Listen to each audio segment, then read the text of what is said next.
In this video, we sit down with the Delve OG himself, Jorgen, and talk about everything that Delve could become in PoE 2. Let's get into it.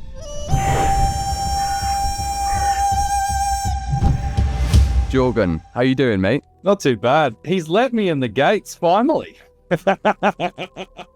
Yeah, it's been a while. So ever since we started the channel, you've been a bit of a supporter, really, I would say. You know, you've helped me out with a couple of things and given me a shout out and stuff. So yeah, it's good to finally make it happen, mate. How's things going? It's been an interesting night. Look, I think I put it in the chat. I didn't say how many Jack and Cokes, but no, we're up there tonight. So we're going to have a good conversation. We're going to go into deep and thoughtful territory around Delve. Before we jump into Delve 2.0 to talking about PoE 2 and stuff like that, what's just like your general thoughts on PoE 2 as a whole? Like, how have you've been following it? I've seen on the channel you've put some more content around PoE 2.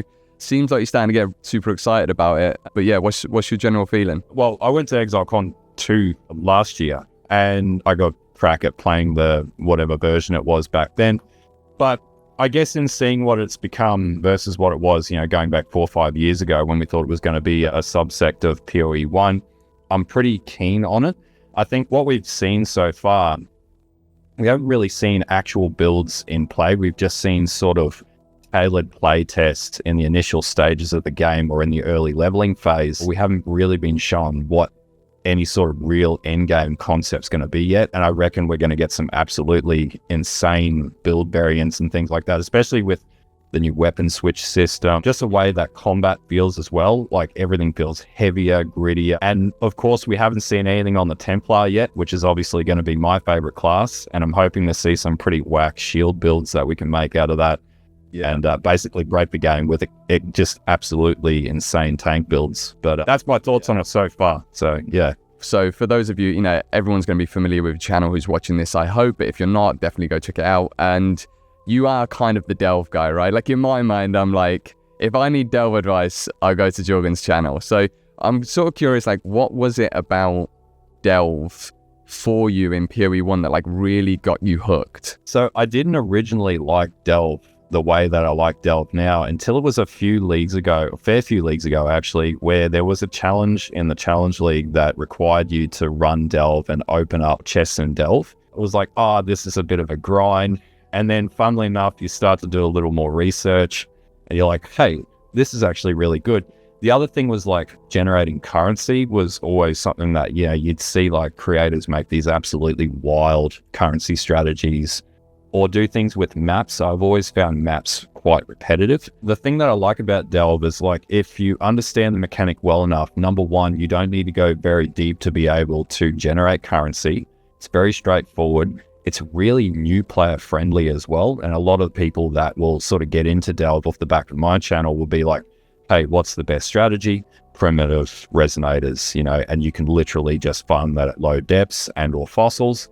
So it's accessible to new players, and the skill progression, it is really consistent the deeper you go. So you could choose to go to 250 and master that and still make really good currency. So obviously around 130 is when Crystal King drops, and then once you learn that mechanic and once you learn that fight, then you can basically make all the currency you could possibly need from horizontal delving, for example. Or you could choose to go mid-tier 600 to 1000, farm around there, make a ton of bank. Or you could go deep delve and just be a mirror player, and you see players like Connor or and such staying. Steve, keep it family friendly in the stream. So returns, the best player, 32,000 depth. But the plus side, I guess, to see with Delve is you can be a new, intermediate, or advanced player, and there's a place for where you sit within that mechanic. These are all the things that attract me to Delve. It's the simplicity. It's complex but simple at the same time is probably the best way to put it. It's just a really good mechanic. And the bosses are fantastic. Yeah, like you say, that curve of that very linear sort of scaling curve and difficulty curve, but also complexity curve, right? Like if you only want to get into it, and you can still earn some currency for a newer player, and then they can discover the things literally as they sort of delve deeper into the mechanic itself. So no, it makes perfect sense. For me, like I really wanted to talk to you because I've got this content series where we're looking at how can we sort of think about old content that might be coming through to PoE 2 and what changes we might like to see, what sort of opportunities there are for GGG to expand on and sort of get deeper into a mechanic. What I'm curious about for the rest of this conversation is we'll just sort of very loosely talk about the different parts of Delve. I'm really keen to hear your thoughts on what you think could be improved, maybe already is like perfect and you just hope it doesn't get touched or changed at all, and where there's some scope for GGG to kind of like make Delve a bigger part of the game potentially, or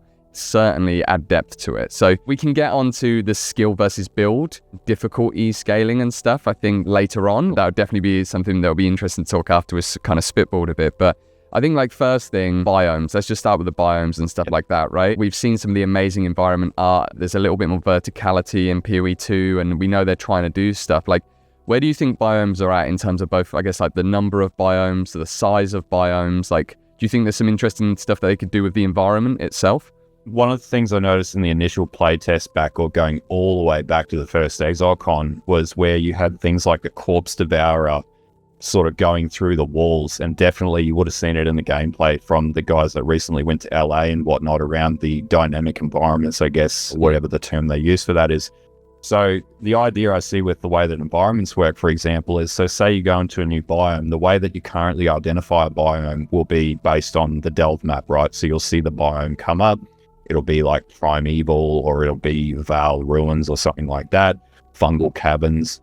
The way that I see it moving forwards is you actually have a visible environment where you could see, you know, the actual physical change. For example, you know, you go from fungal caverns where it would actually have, you know, dynamic sort of fungi growing on the walls and creatures crawling around, and move into Primeval where you'd really be like, you can currently sort of see it visibly. It's definitely a different environment, but have a much more interactive transition between the environments.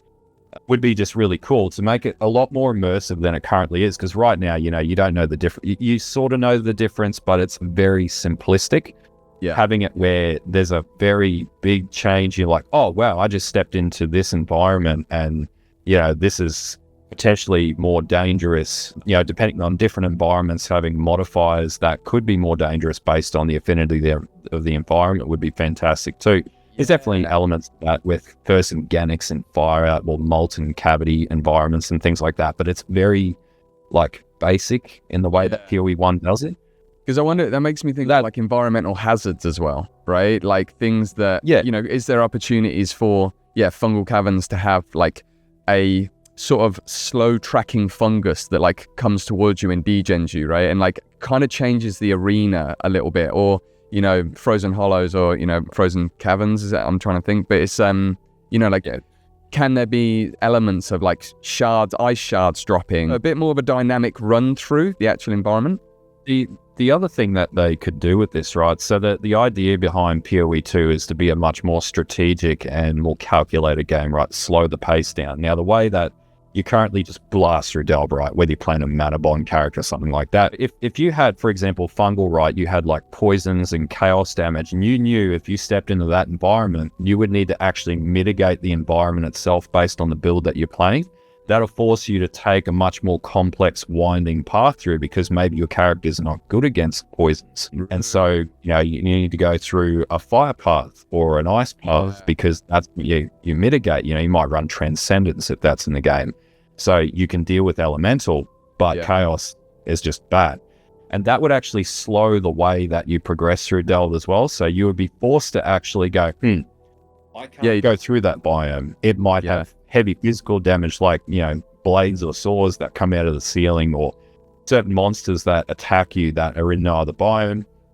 And so you've actually got to make your build sort of either work against that or work with that mechanic, or you avoid that mechanic altogether. That might mean you have to go all the way horizontally in that or that direction to be able to get to the next part. I mean, from one of the interviews that Jonathan did, we know that they're really pushing this like higher variance of mob types, right? So there's more defensive variants, and you need to play around that. So that makes perfect sense. You can kind of just force your way through, and I suppose a lot of PoE 1 is like that. So hearing you say that, I think it's so cool, because the idea of like the game pushing back on you a bit and saying like, no, go round, like no, like it thinking on that further, it could go the other way too. So maybe your build is perfectly optimized to counter the actual biome itself. So not only does the biome counter you, but you could counter the biome. So fiber, like CI, abyssal depths, or something like that. Yeah, stone versus grass or leaf. So very Pokemon-ish sort of elemental sort of.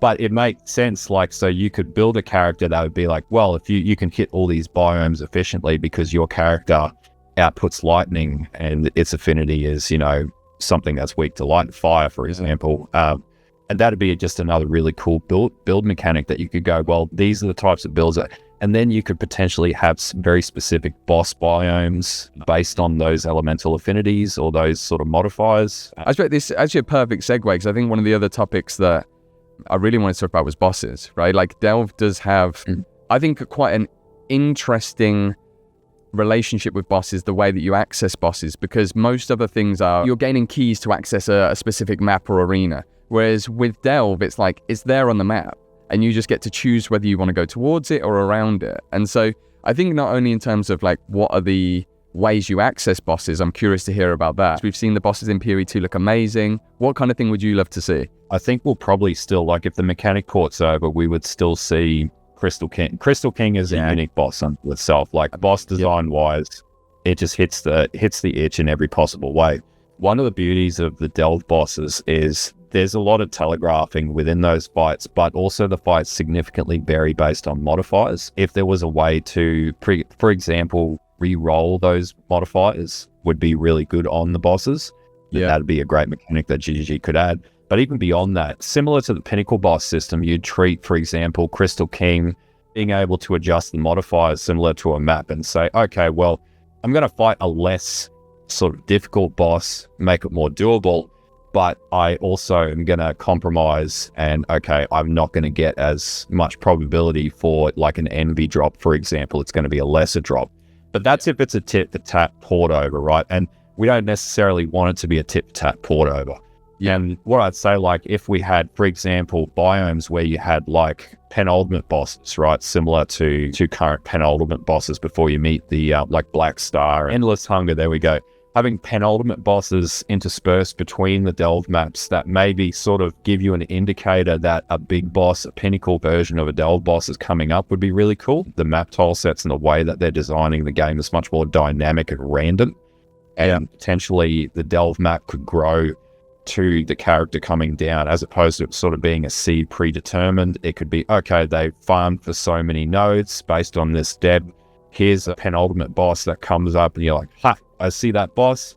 And so there must be something bigger, and that'll drive you to go in that direction, sort of point you in the direction. And it can still be RNG based, but to a degree, just a little bit more sort of predetermined based on, certain parameters being met.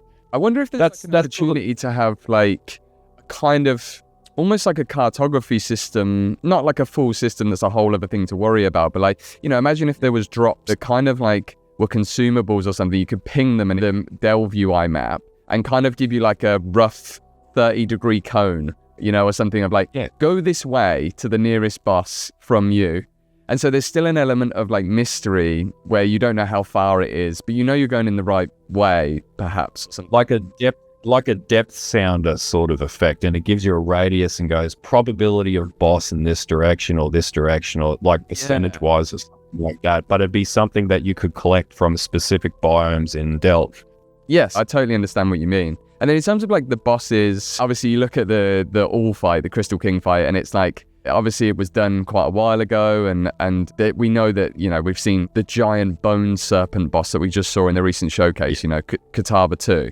What could be something amazing from like the Crystal King, from All? Well, I was thinking you could keep the same very similar boss, right? And like, so it was a PoE 2's 30 years in the future. You could have it so that he's starting to become ragged and worn and tired of the battle and things like that. So you could have like a ruined Crystal King, for example, sort of similar to that.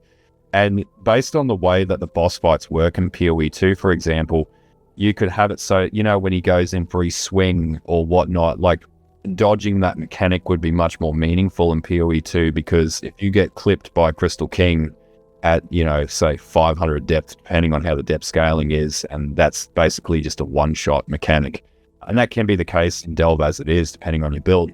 But also sort of designing the bosses more so less around building super tanky builds, because that's how boss fights in Delve currently works. Basically just base tank the build.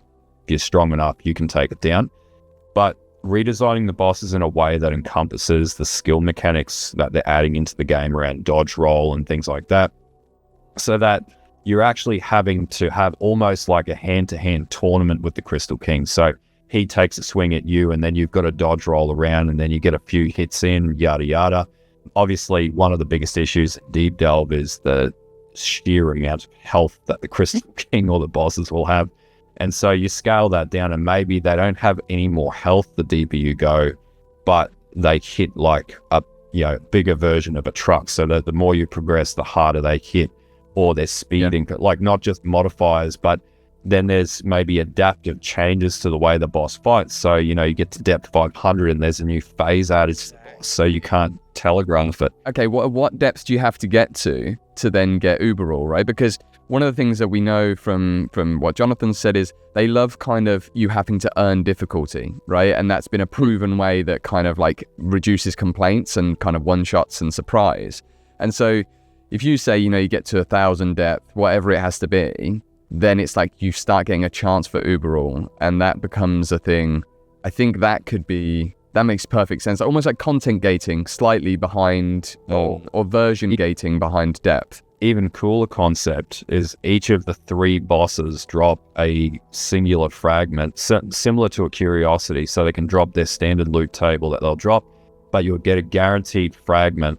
And then for the 3 of those fragments put together, that gives you accessibility to an exclusive boss, like a Pinnacle Delve special boss node, something that sits above the Delve bosses. And so there's a 4th boss down there that is only accessible if you've taken down each one. And that would actually force you to farm the bosses that would be less favorable. So right now, a lot of people just skip Kurgle, for example. Yeah. But that would force you to actually have to find a Kurgle to be able to get to the Pinnacle boss. And then that fight will be, number 1, absolutely insane. And number 2, the loot rewards off that would just be absolutely mental. But It would be extremely gated between actually finding the other bosses and then narrowing it down. It could just be a really cool concept. And it would force players to actually locate, you could go down depth 150, for example, and then you're just searching for every type of boss that you can find. And especially if you had some kind of guide system that helped you find bosses if you really were looking for it, that and then they're tradable, you can buy them on the market, maybe, whatever it is. Or make it upgradable with gold, for example. Allow gold to actually allow you to upgrade. So the more gold you hold, the more gold you farm out of the game. And because gold's not tradable between players, the more that you play, the more you can progress. We already have that, right, with Azurite, like limited resource that we have to farm, right? So maybe that becomes like a cart upgrade, because currently the cart upgrades are quite simple, right? Like you sort of max out your 6 stats or whatever eventually, or you sort of. Well, I feel like this is a segue into something more that the cart could become, because the cart potentially could be a mobile merchant, could provide you access to your stash tab as well. Yeah. So when you don't need to go all the way back up to the surface to dump your gear, you could just dump it in your cart. So it'd be like Delve quality of life requests coming out direct to GGG. the amount of times you're down there and you're like, oh, I'm trying to loot everything. And then you're like, oh, no, I've got no more stash space. I've got to go back up. And then you've got to stop your run, and your run becomes less immersive. When you're down delving and you're in the zone and you're listening to beats, like the last thing you want to do is like loot a ton of stuff and then have to go up and then, tediously muck around with your stash.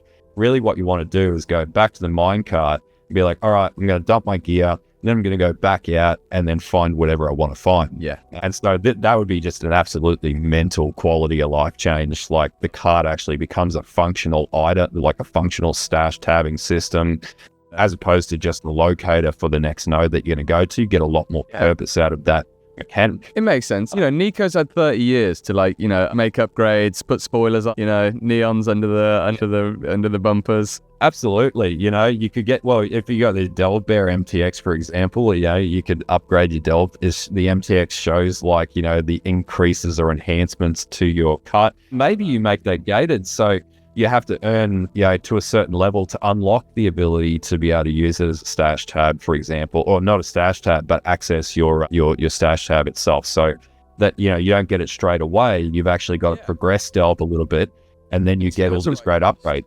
Right? And maybe there's like a limited transfer, you know, amount that you can upgrade with Azerite. Like, these are all things that I think there is an opportunity to, you know, as players, we love building on stuff. We love, you know, that kind, it's almost like base building mentality, right? And I think a lot of players would love that. And yeah, so it would be really cool to have more opportunities for the cart to be upgraded. Well, imagine you're down in Delve, right, and you get a ton of like fossils or resonators, and then you go back up, dump it in your stash tab, and then you put it back up. You're able to put it straight up into the into like the trade market, because you'll inevitably have a ton of gold if you're delving. And so you could sell while you're delving. You could just auto sell things and just accumulate your currency while you're just progressing down. As long as you got enough sulfite to continue pressing down, you could just keep looting and selling as you go, just keeping a trickle stream. I don't know how that would go economically. I just think that would be really cool. I know they don't want things to be frictionless and weightless, but like, you know, I do think, and you can even make it make sense. You could have a mini crawler, right? Like a mini cart that gets sent back to, you know, on the pulley line all the way back to base. Like in, you know, if you wanted to make it lore friendly, let's say. All we need now is an Optimus Prime MTX, and you know, we're good. We've got the cart sorted. Peter Cullen putting a voiceover on the cart would be next level. MTX is going to be wild. Yeah, absolutely. Gorkin just said, yeah, getting your cart to taunt mobs. There's so much, so many cool ideas. Almost adding like a mini, you know, we love our skill trees, right? Almost adding potentially like a mini passive tree to the cart, or, you know, I don't know. There's some crazy things. Having like Nico have a little workshop, you know, a little mechanic workshop. List passive nodes that upgrade certain elements of your cart and exclusivity. So you could, that's how you would do instead of having a whole separate skill tree, you just build it in your Atlas passive. Essentially, yeah. Similar to Yeah. Provides these modifiers. Yeah, I've always wanted a node that means Nico comes with you and does something. Like, I don't know what that would be, but, you know, I thought that would be a really cool thing. Gorkin just raised a really good one in your chat, mate, which we didn't even think about before this, which is Delve should be able to mine raw gold. Yeah, because you're in a mine. Yeah. You know, you've got biomes that allow you to accumulate bulk attachments of gold, for example. Yeah. That's not a bad idea. So, and then if you really wanted to escalate your ability to, because it would make sense, because if you're bulk selling, right, you need a lot of gold. So it would make sense that you could farm a ton of gold out of Delve to be able to bulk sell. So yeah, that's actually a really good suggestion, right? Like, yeah, exactly. You just add it to the node type, or even a biome. Can you imagine a whole gold biome, like a rare? Like, imagine it was quite a rare biome, and it's kind of like hitting the jackpot, right? Like gold is, like when you strike gold. Well, you know, the Goblin King, secret Goblin King mission in Diablo 3, similar to that. So you walk in and there's like gold, loot sticking out of the walls, falling down as you're walking. And like there's like Ganix, right, where you fight Ganix, there's like a boss, a golden boss, or a fallen king or Midas sort of themed king. Yeah, that giant gold cavern with a dragon. Oh, dude, like exactly. We don't have any real dragons in Delve currently. So yeah, you could have a dragon's hoard of gold, literally a dragon's hoard of gold sitting down in Delve on a node.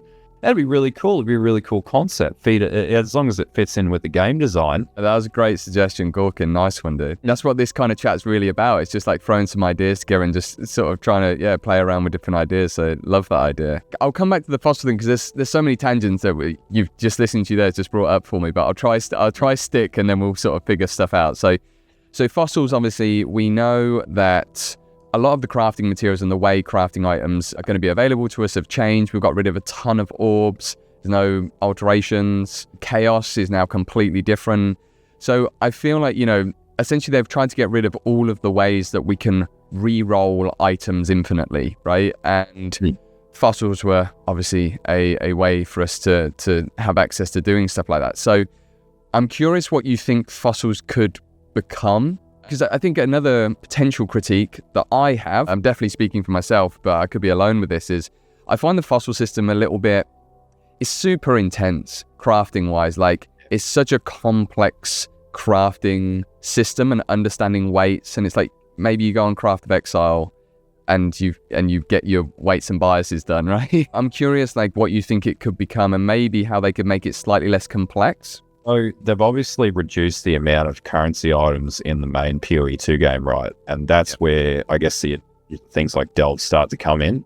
So if they're reducing certain mechanics, number one, like instead of having the fossils re-roll the whole item, you would have it re-roll a particular attribute on the item. The other thing is just compress the overall fossils down and make the roll table, the crafting tables a lot more simplistic, and maybe introduce back over time as the game's further balanced and develops out further is a potential possibility. But the problem with Delve fossils is like, you've got some fossils that are super rare, and I reckon those fossils should stay in the game. They should be like super refined, targetable fossils. You go down and get, hollow fossils, for example, or fractured fossils, things like that allow you to fracture items, and that could be a thing. But sort of simplifying it down, or maybe it could be the thing where they simply just remove all the basic fossils altogether and just have those significant, meaningful fossils in Delve. So you have like 5 or 6 very key fossils that are in Delve. They're trying to build mechanics that would not necessarily force, but would put you in a position where you would have to play that content. And so, if you could only get those fossils from Delve, have them attack one modifier, whether it be a explicit or implicit on an item, and then basically you could reduce the number of resonators as well. Instead of having, your 4 socket, 3 socket, 2 socket, 1 socket, maybe the combinations would be a maximum of 2 of those fossils could work together, or maybe, so you would have less resonators that you would farm out. Resonators would be worth a lot more as well, make resonators rarer, which a lot of people won't like because that's how we make currency in Delve currently, but it'd be a lot more meaningful. So the more time you put into the mechanic, the better the reward's going to be. It's going to be less is more. You're going to sell that for higher values on the market, whatever that takes. So you got to put a little bit more effort into it. Don't make it too inaccessible, but there's got to be a middle point between what it is currently in Delve and what it could be in Delve 2.0. And right now it's like, lower depths, you just get nodes that just bleed out fossils that are absolutely worthless. And that just doesn't really help the game in any way, shape, or And it doesn't feel good, right? It actually feels like clutter. You feel like you're being rewarded with things you can't be bothered to pick up. And this is I know they're really trying to change this with the quantity versus quality of drops. And so it makes sense, your suggestion, cut it down, higher value, potentially more useful in terms of targeting mods. And even if it was, I want to remove a certain mod and I get an option of like 5 different fire mods that could roll from a scorch fossil, for example, or there's so many ways that they could do it. I mean, this kind of gets onto, I guess, like one of my biggest questions. One of the key things that I'm really trying to like figure out and play around with these like content redesigns is the content that comes back to PoE 2. I would really like to see fewer leagues come back, but deeper and more expansive. Like, okay, let's add, so that they can do things like add uber bosses into the, pinnacle content and expand out things, add random encounters as you're going through your Delve from node to node, And I suppose the key thing that I'm hoping is that we can potentially, or what I'm trying to do with the designs is look at other leagues and think, where can they get folded into this league? Like, for example, I think Ritual is a really fun in-map mechanic that has like a fun thing to do. You build up points, that you get to spend on items. It feels good. But there was no real depth to it. So in my mind, I was like, okay, let's fold that into Incursion and call them Vile Caches. And you're building up blood, souls and things like this, soul core power. And so I'm curious, like if you think for Delve, there's other systems that you think, well, maybe on their own they wouldn't make it back to PoE 2, but they could be folded into Delve. I would love for Delve to be one of the first leagues to be added back in, but the problem with that is then you sort of need all the other content to come back in to be able to build up the different nodes.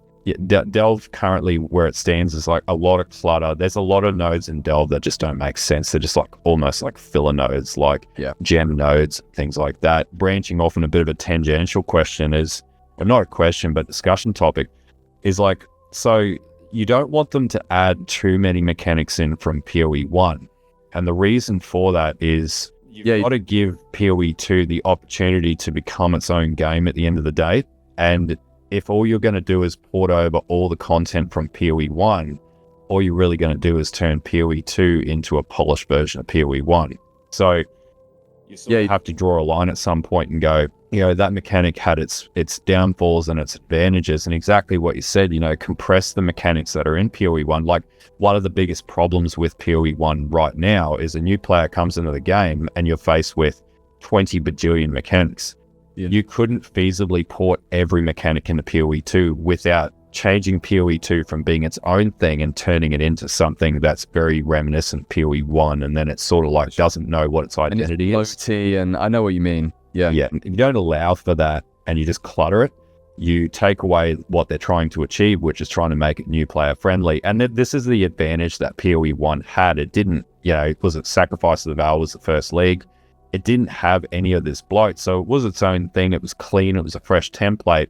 You just don't want to dirty and muddy the waters too much. One really clear example for me is of something that can be folded in is probably Abyss.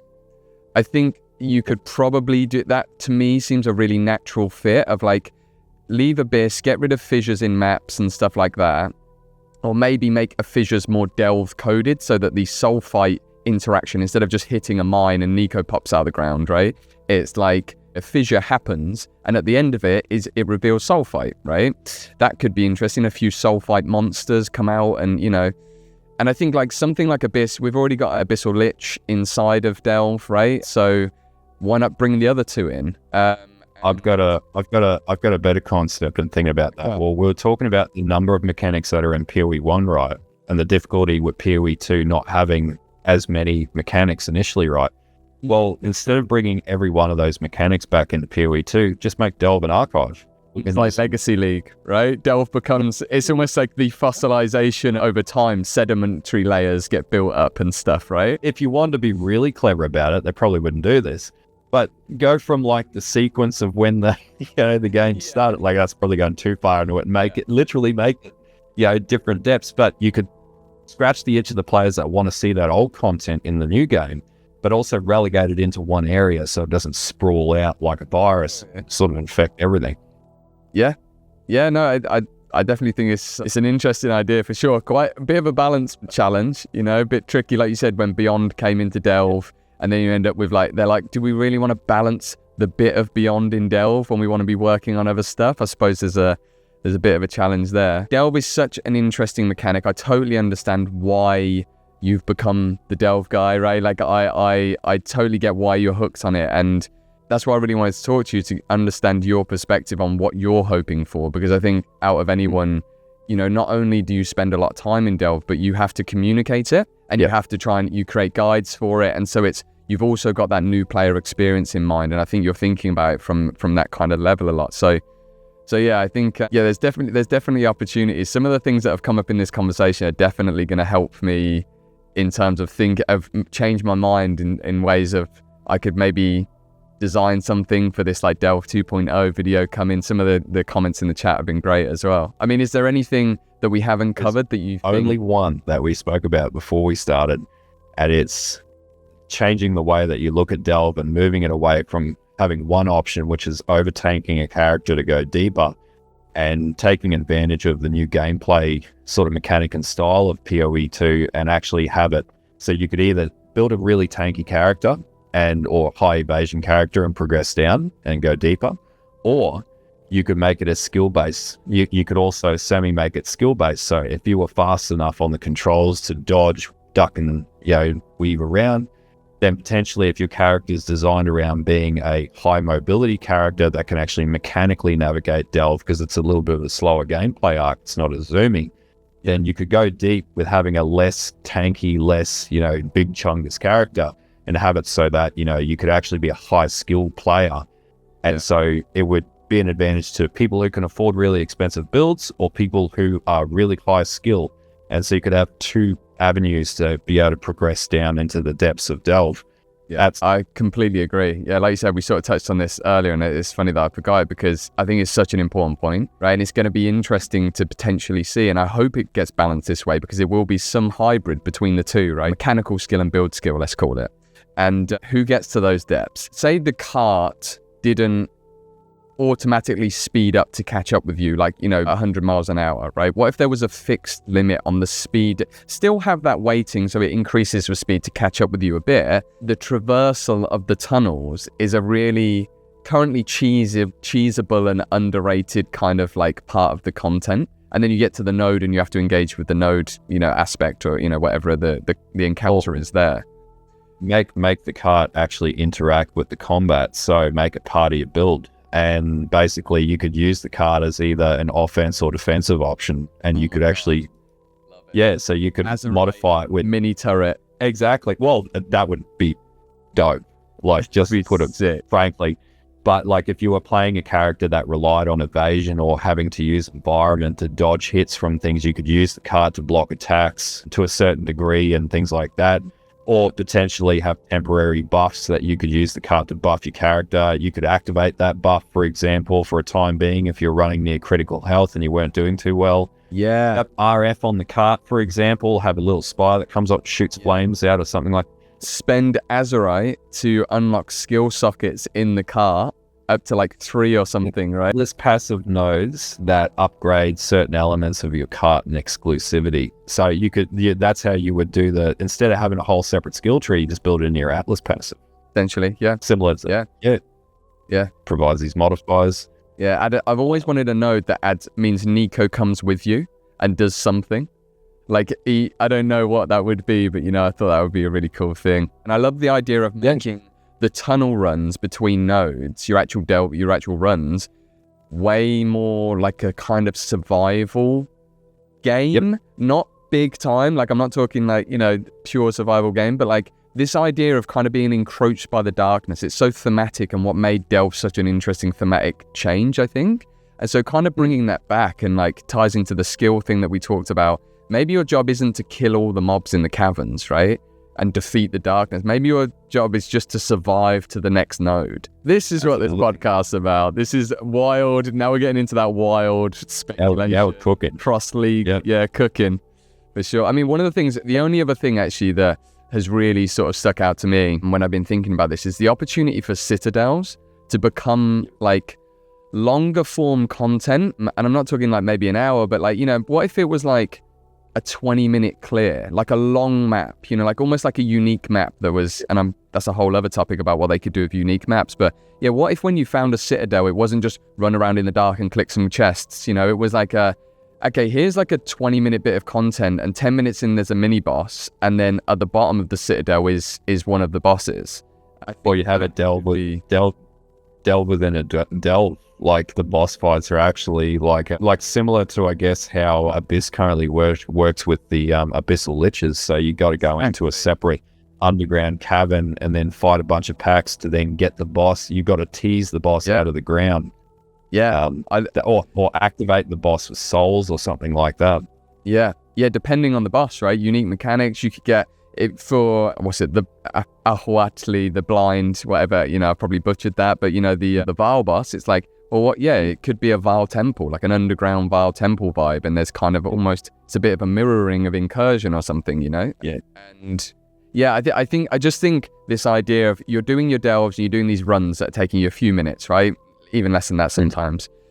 And then you hit something, you're like, I'm going to go on this 30-minute content dive. Like, it's almost, like you would with a dungeon. I really don't want to get people confused that I'm trying to bring MMO elements into PoE, but it is cool to have a different pace of content where you're like, okay, I'm going to go back to the hideout, gear up, I'm ready to like hit this Citadel that maybe you passed like 50 depths ago, right? Like maybe you passed that ages ago, but you were like, no, I'm going to come back to this. Yeah, I think the thing is, like, it can't come back exactly the way that it was in PoE 1. Ultimately, it's got to change, and it's got to fit into the new mechanic that's within the game. And, like, having, like, as you're traversing Delve, having pockets in Delve that aren't nodes, but they have, like, it sort of releases a boss or something, like a mini-boss sort of thing that could absolutely slaughter you in the darkness. Like, actually get you fearing for the darkness. Yeah. Random encounter, right? Like, I like to think of Mr. X out of like Resident Evil 2, and it follows you through Delph Mine to a certain node and runs away into the darkness. Or you could have, exactly like that. Like, you could actually pass a particular biome point, it runs and you've got to like fight it to fend it off. Similar to the Halloween Yeah, where you've got to kill like certain 4 bosses in each corner of the map, and you can't kill the boss in the center because it's invulnerable. Something like that would be like totally like a surprise as you're running through, because you've got you map out your route through the mines, right? But yeah, like something that kind of takes you off your path, maybe like a cave in, right? Or I'll tell you, okay, one of the things that I've been working on and been thinking about is having like, what if there was something like, there was a mob in the caverns, let's call it like the creeper, right? It's like a giant spider, and it sort of hunts you down, right? Like every now and then you'll encounter it. And I guess it's kind of like almost like a butcher style mechanic, I guess I'm referencing from one of my older videos that I talked about. But I love that kind of stuff where, you'll be doing a normal run, and then all of a sudden you see loads of spiders, and it's like a swarm. It's like to the point where like you couldn't defeat all the spiders. So what you're doing is just like beating back. These rubbish fake mobile games that get like, like the Temple Run with shooters, those kind of, where you're just against a swarm. I think that could be amazing with like particle effects, Yeah, absolutely. And you can make it attached to the biome. So, you would you have a percentage probability of it popping up in that particular biome and attacking you. But the idea that I guess like the biggest issue with Delve right now is like packs in darkness, simply just a way of surviving if you've got leech and things like that. In PoE 2, it should sort of be an element to where you want to fear what's in the pitch black darkness that you can't see. And so having something that could just jump out and just absolutely, like for example, knock you back into a wall or something randomly, and you're just like, jump scare sort of thing while you're playing. You're like, because Delve right now is like, you're like just consistently walking through, nothing's going to hurt me, I'm tanking up. But having something that could maybe not damage you so harsh, but, drop some heavy CC on you, or that you've got to dodge, or you get a debuff penalty for a period of time in Delve or something like that because you didn't dodge it or evade or, defend against it, could be really cool. Stacking. The other thing the other thing that came to mind is being able to like maybe even pre-map your Delve cart, so you can plot a path to a certain degree based on what's visible, and then you just keep running through. Such a nice quality of life change, right? I think one of the things I've heard people talk about, and I would love to see, is chain mapping. Like if you could somehow load up multiple maps, just because we don't want to be doing hideout admin all the time, right? Especially if we're not going to have to because of items. So that's a great suggestion, man. It makes so much sense. Again, maybe an Azerite upgrade, right? Maybe it's like you get a nav system for your cart, right? Or like a, whatever you want to call it. Cart again becomes the go-to place, so you can buy flares and dynamite from your cart too, instead of having to go back up and talking to Nico. Yeah, and let's keep Delve. Again, like just keeping the consistency of Delve. But that sort of leads into the next thing, which is, they potentially makes, and this is one that's come up, and I think was in an interview earlier with Jonathan around this exact issue, which was, the potential for, could they make the mechanics self-sustaining, and having, for example, nodes in Delve that allow you to regenerate sulfite, even if it was a diminishing gain. So, you hit that node, you get a bit back from hitting that node, but it's not quite enough to fully sustain the mechanic. You've still got to go to maps at some point in time, but it slows down the degradation of the amount of sulfite that you're losing as you progress. Yeah. But that's... Maybe there's an Atlas node that gives you some negative effect, but you gain essentially more sulfite. You lose that diminishing return. And so for those players that really just love Delve, those freaks that just love Delve and love only spending time in Delve, they can live in Delve, like that's the question. Like, does the map mechanic need to be the only consistent source of endgame, or these new mechanics that they're porting over, if they're big enough mechanics, could they supplement the map system? Because in Delve you can already complete your Atlas map, use Delve to get the maps you need, and it's actually a really efficient way to complete your Atlas right now. But looking at it as its own mechanic, that a separate form of endgame that's entirely different from the mapping system. So then you've got an option, you can map and you don't get any detriment from not playing Delve. You just, don't get the things that are out of Delve, or vice versa. You play Delve and don't map, that could be another option as well. Right? So great. Like, exactly. You get what you want. And then for SSF, it's like, well, it's there if you want to play it. And it's a whole new different type of content for you to enjoy. So, dude. Exactly.